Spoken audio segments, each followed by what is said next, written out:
5 signs he's using you and you're ignoring them. You give, he takes. You make time, he's busy. You wonder where this is going, he changes the subject. Here's what you're not ready to hear.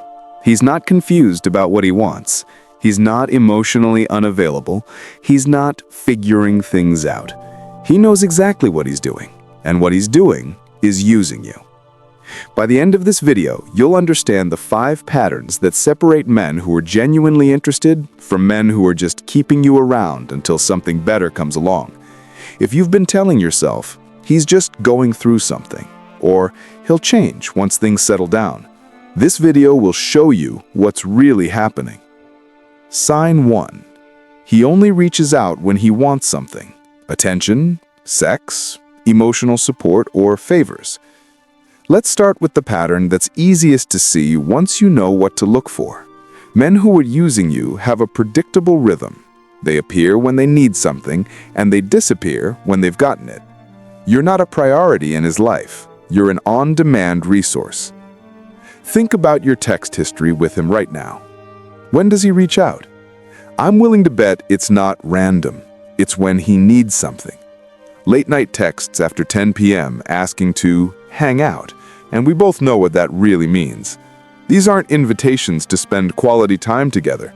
They're booty calls with a thin disguise.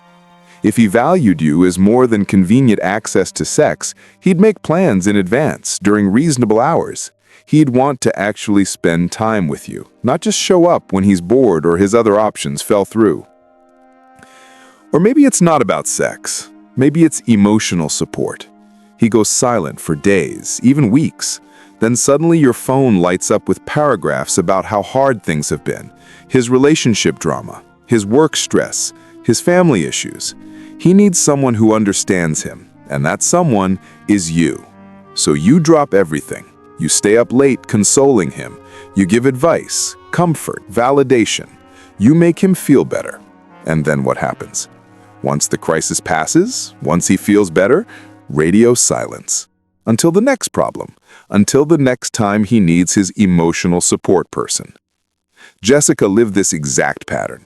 She was seeing a guy who would disappear for a week or two, then text her late at night wanting to come over. She convinced herself he was just busy with work, that he had a demanding schedule. Then she started actually tracking when he reached out and what he wanted each time. Every single contact correlated with a need. He wanted sex. He was feeling down and needed to talk. He needed a ride somewhere. He needed to borrow money. When she was dealing with her own stress and reached out for support, his response was always brief. That sucks. You'll figure it out. She was his emotional vending machine. Insert need, receive support. But it never went the other direction. Here's what you need to understand about the psychology of this. Toxic people view relationships as transactions where others exist to meet their needs. This isn't about him being bad at relationships or having commitment issues. This is about him seeing you as a resource to extract value from. You're serving a function, emotional, physical, practical, not occupying a valued position in his life. And notice the pattern after he gets what he needs. The conversation ends abruptly. There's no "how are you?" follow-up, no genuine interest in your life. He got his fix and he's done. You feel it too, that exhaustion after spending time with him, especially when he needed something. You're drained. That's because giving is flowing one direction, and it's always toward him. Pay attention to who initiates contact and why. If you map it out, actually write it down for 2 weeks, you'll see it clearly. He initiates when he wants something. You initiate to build connection. Your texts get delayed responses or short replies unless they're answering a question about something he needs. He doesn't ask meaningful questions about your life. When you share, he gives minimal engagement because he's not actually interested unless it serves him somehow. So here's what you do. Test reciprocity. Stop initiating contact entirely. See how long it takes him to reach out and what he wants when he does. I can almost guarantee it'll be when he needs something. And when that happens, you have your answer. Stop being available on his terms. When he texts late at night, don't respond immediately or at all. When he needs a favor, say you're not available. Watch how quickly his interest fades when you're no longer conveniently accessible. Because here's the truth. If someone wanted you in their life consistently, they'd make that happen. His inconsistency isn't about his busy schedule or his life circumstances. It's about his level of interest. And his pattern of only showing up when he needs something is telling you exactly how much you actually matter to him. Sign 2. He keeps the relationship vague and refuses to define what you are. Now let's talk about the fog he creates around what you actually are to each other. Men who are using you avoid clarity like it's toxic because clarity requires commitment, and commitment interferes with their ability to keep their options open. You've been seeing each other for how long now? Months? And you still don't know where you stand? There's no label, no clarity on exclusivity, no conversation about the future that doesn't make him uncomfortable. When you bring it up, you get the deflection toolkit. I don't like labels. Let's just see where this goes. I'm not ready to define things yet. Why do we have to put a name on it? Here's what that really means. This vagueness protects him from responsibility. If you're not his girlfriend, he doesn't owe you transparency. He doesn't owe you consistency. He doesn't owe you fidelity. He can behave however he wants, and technically, he's not doing anything wrong because you're not really together, right? That ambiguity is strategic, not accidental. A man who wants you will make it clear. There won't be confusion about what you are because he'll claim you. He'll define it. He'll make sure you and everyone else knows you're together. When a man keeps things vague, he's keeping his options open while keeping you available. Look at how he integrates you into his life, or more accurately, how he doesn't integrate you into his life. Have you met his friends, his family, anyone who matters in his world? After all this time, are you still separate from his actual life? When opportunities come up for you to meet people he knows, notice what happens. He has excuses ready. They're weird about new people. It's not the right time. Let's wait until things are more serious. One woman told me she'd been seeing a guy for 7 months. His friends invited him to a party. He went alone and told her it was just a guy's thing. Later, she saw photos on social media. Plenty of women were there. He just didn't want her there. If he's not integrating you into his life, you're separate from his life. You're a secret, not a partner. And watch what happens when you try to talk about the future. Any conversation about next month, next season, potential plans together, it makes him visibly uncomfortable. He changes the subject, makes jokes, gets irritated. Why do we have to plan everything? Can't we just enjoy now? But he's perfectly comfortable making plans that serve him, coming over, going out when he wants. It's only conversations about commitment or a future together that are off limits. So here's the purposeful ambiguity that should really concern you. You don't actually know if he's seeing other people, because he's never explicitly said he's exclusive with you, has he? And when you ask, he gets defensive. I'm with you right now, aren't I? Don't you trust me? Notice he's not answering the question. He's deflecting to make you feel guilty for asking. If he wanted to be exclusive, he'd say so clearly. The ambiguity serves him, not you. Maya experienced this for 9 months. She and Daniel spent nights together, talked daily, and she'd met his roommates casually. But when she asked where things were going, Daniel said he didn't believe in labels and wanted to keep things organic. Meanwhile, his dating apps were still active. She'd seen them light up on his phone. When she expressed hurt about it, he said she was being insecure and controlling. A mutual friend later told Maya that Daniel had been referring to her as someone I'm hanging out with to other women he was pursuing. The ambiguity wasn't a philosophy, it was strategy. The psychology here is clear. Ambiguity is a control tactic. People who genuinely want relationships move toward clarity naturally because they want to secure the connection. Those who want to use you without accountability deliberately maintain vagueness. They're keeping their options open, maintaining access to you while continuing to look for better options or keeping multiple people in rotation. So here's what you need to do. Set a timeline for clarity. I need to know where this is going. I'm not interested in something vague or undefined anymore. Can we have a real conversation about what we both want?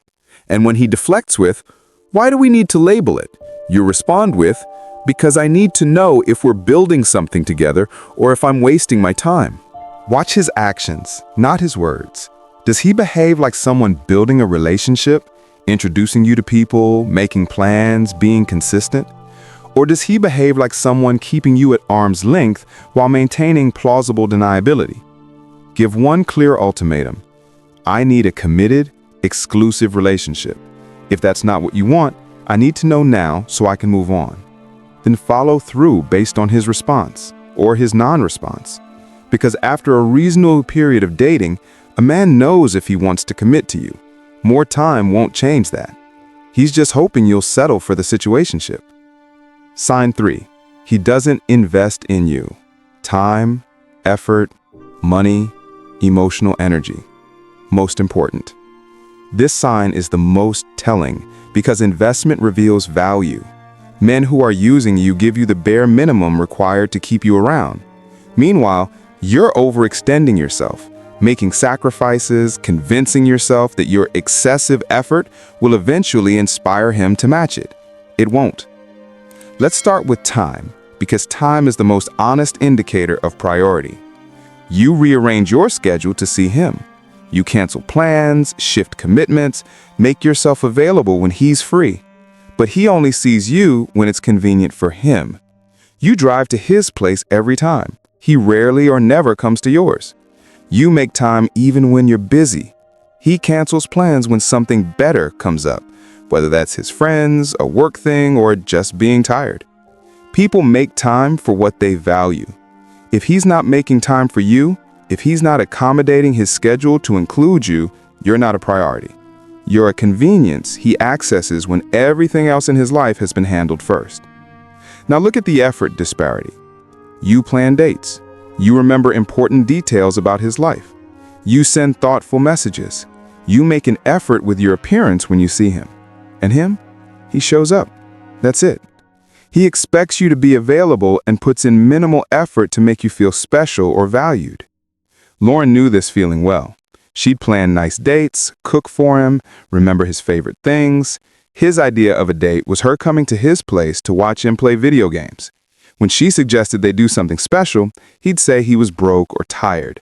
But he had money for going out with his friends, he had energy for his hobbies, he just didn't have either for her. The financial piece is revealing too. This isn't about expecting him to pay for everything. It's about reciprocity. If he's comfortable with you paying for things, covering expenses, doing him favors, but he rarely reciprocates, you're being used financially. When it's time to pay, he forgot his wallet, is between paychecks, or just expects you to handle it. But somehow he has money for his own entertainment, for going out with his friends, for his wants, just not for taking you out or contributing equally to what you're building together. Then there's the emotional labor. You listen to his problems. You support his goals. You help him work through his emotions. You provide encouragement. But when you need the same, he's not good with emotions, changes the subject, or gives surface-level responses. You know everything about his life, his stresses, his dreams, his daily experiences. He knows almost nothing about yours because he doesn't ask. You're his therapist, his cheerleader, his motivational speaker, and he's your occasional presence. Watch what happens on special occasions, your birthday, an achievement you're celebrating, times when you need support. These moments reveal his true investment level. A man who values you makes these moments special. A man using you treats them like any other day or forgets about them entirely. For Lauren's birthday, she hinted she'd love to do something special together. He showed up empty-handed and suggested they watch Netflix at his place since it's low-key. When his birthday came around, she planned a surprise party with his friends and got him an expensive gift he'd mentioned wanting. 3 weeks later, when she suggested he put more effort in, he said she was keeping score and making the relationship transactional. That's when she realized she was making all the deposits and he was making all the withdrawals. Here's the psychology. Investment in relationships follows a simple principle. People invest resources, time, money, effort, energy in what they value and want to keep.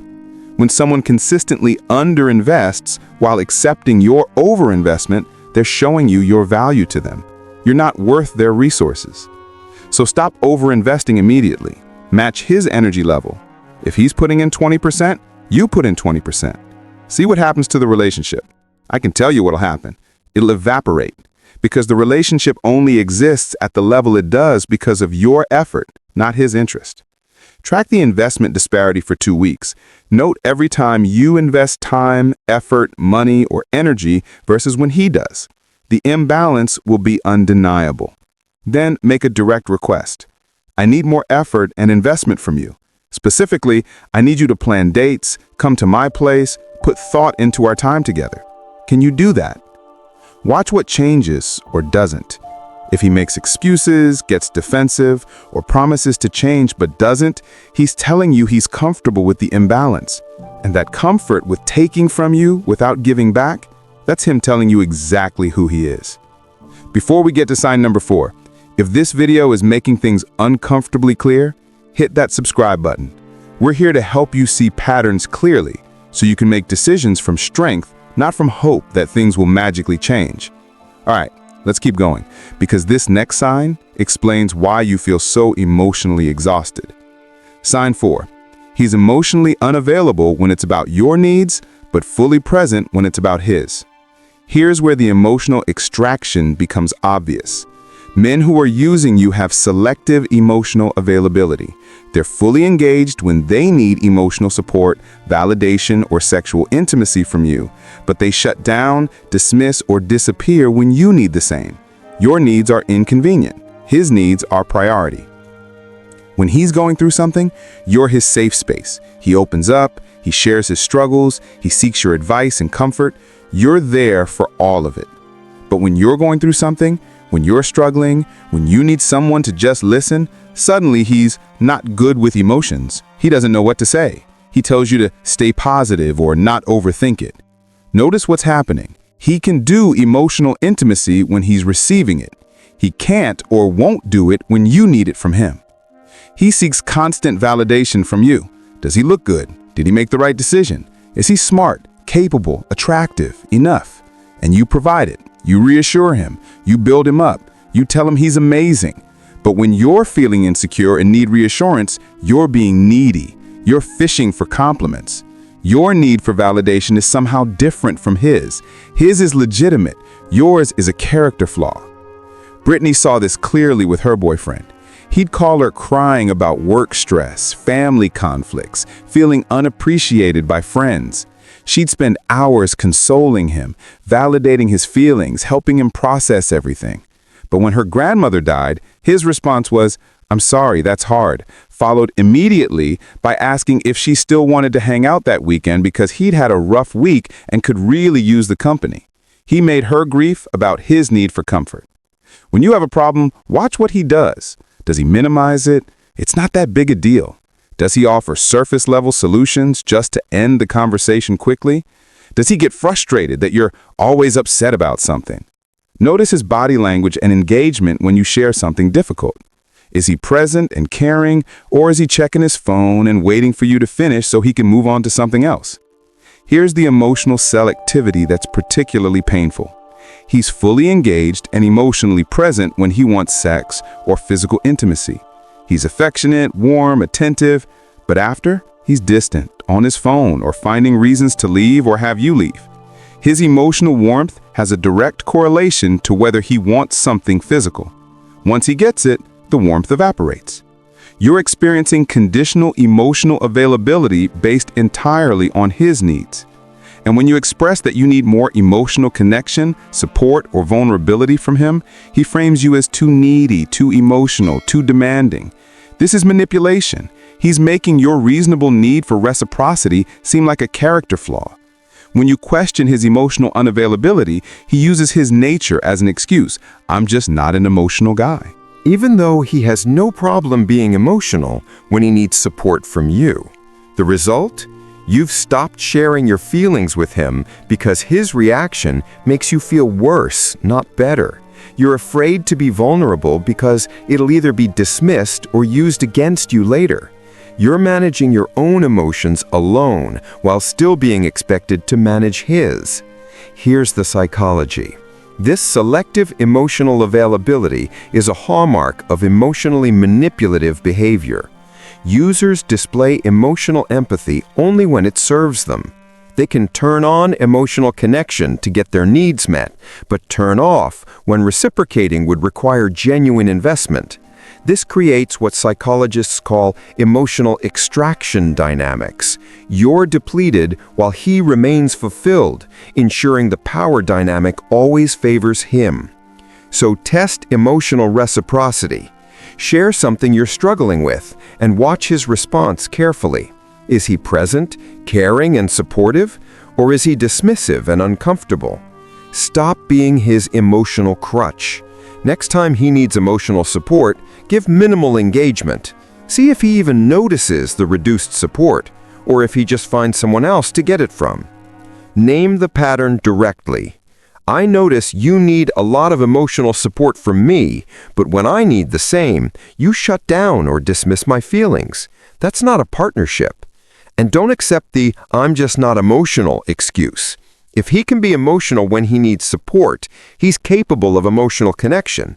He's just choosing not to give it to you. If you feel emotionally depleted after interactions instead of supported and connected, you're being used as an emotional resource, not valued as an emotional partner. That's not a relationship. That's extraction. And if you're realizing you've been someone's emotional support system without getting any support back, wait until you see sign number 5, because this one is the most painful truth you need to hear. Sign 5. He keeps you around as an option while actively pursuing other women. This final sign reveals the truth you've been avoiding. You're not the person he wants. You're the person he's settling for until the person he actually wants becomes available. He's keeping you invested just enough to maintain access to you while actively looking for someone he considers better. You're the backup plan, not the priority. Let's start with the most obvious red flag. His dating apps are still active. You've seen the notifications. Maybe you've even seen his updated profile, new photos from last week. When you confront him, he says he forgot to delete it, he barely uses it, or he gets defensive about his privacy. Let's be real. If he wanted only you, the apps would be gone. Their continued presence means he's actively keeping his options open. You've witnessed him flirting with other women, online comments that cross lines, in-person interactions where he's overly friendly, touching arms, laughing a little too hard, friendly conversations that feel inappropriate. And when you express discomfort, he gaslights you. You're being jealous. We're just friends. You're being insecure. You don't own me. One woman was at a party with the guy she'd been seeing for months. He spent an hour with another woman, talking, laughing, touching her arm repeatedly. When she brought it up later, he said she was being possessive and that she didn't own him. But if she had talked to another guy like that, he would have lost his mind. Notice the double standard. He expects your exclusive attention while maintaining his freedom to pursue others. Watch for the comparisons, too. He compares you to other women, sometimes subtly, sometimes explicitly.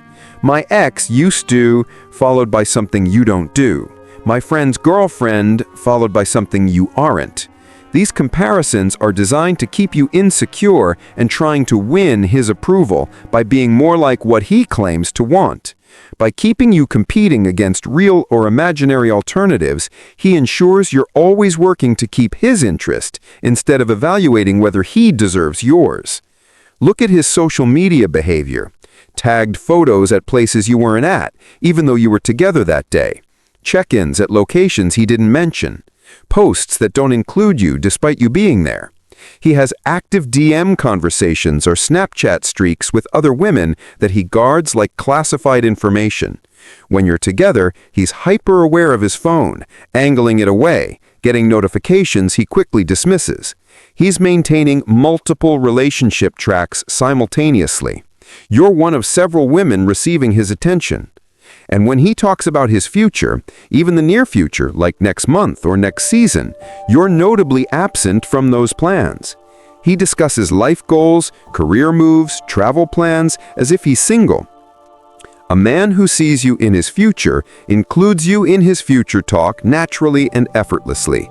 If months have passed and you still feel uncertain about your place in his life, it's because he hasn't decided if he wants you there. He's waiting to see if something better comes along. Emma learned this the hard way.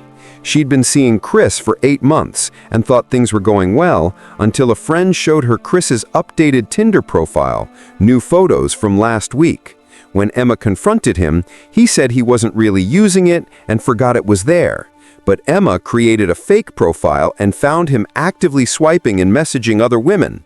When she showed him the evidence, he got angry that she catfished him and made her the problem for not trusting him. Mutual friends later told her that Chris had been saying he was keeping his options open because he wasn't sure if Emma was the one. She'd been building a relationship. He had been holding auditions. Here's the psychology. Relationship experts call this monkey branching, holding on to one branch while reaching for another. People who genuinely want monogamous relationships naturally close doors to other options because they've found what they want.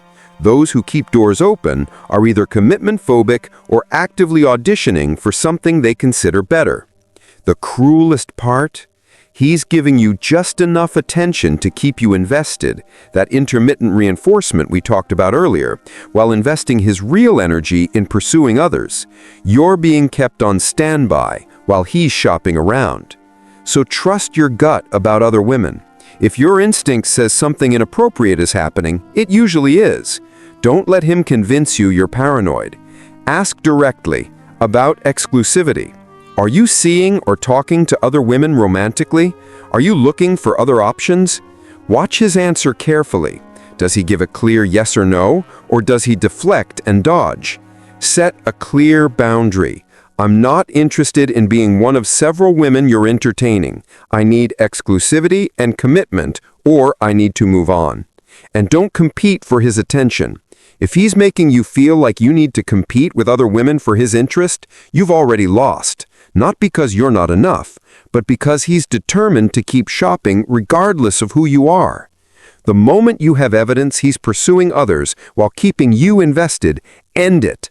No explanations needed. No closure conversation. Just remove yourself from the competition you never should have been entered in.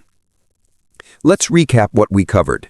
Sign 1, he only reaches out when he wants something. Attention, sex, emotional support, favors. You're a resource he accesses, not a person he values.